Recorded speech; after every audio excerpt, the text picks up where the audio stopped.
time for another Axe Effects versus Kemper gear battle, and this time we're going to break out the big hair.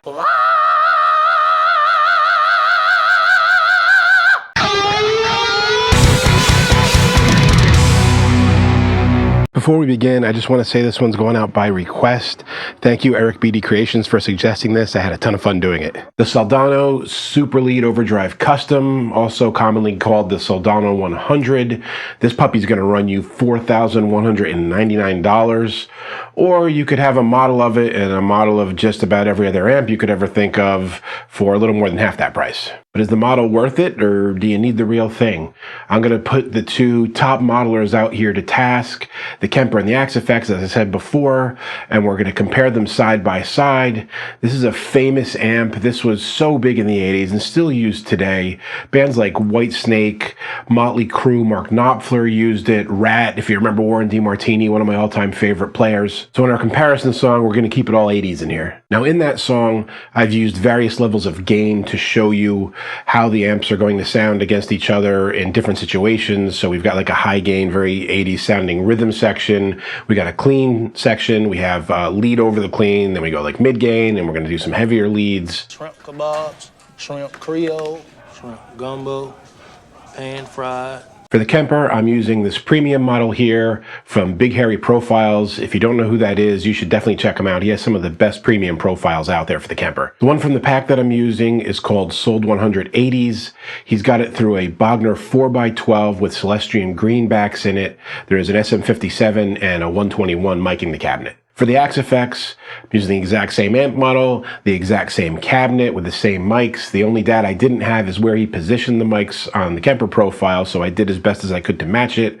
I could, of course, have pulled in the same cabinet IR and compared it that way, but I love the Big Hairy profile so much, and the cabinet that I used, I just opted to go in the direction that I went with here. Anyway, the last thing to share before the music is that any effects that you hear, reverbs, delays, chorusing, whatever, is studio effects. They're plugins used in Reaper where I recorded this. They're not part of the box, so the Axe Effects and the Kemper model are exactly the same, and the effects are copied and are exactly the same. All right, let's rock out with...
So what did you think, guys? I think as models go, for the ones I've compared before, these are probably the most similar ones that I heard.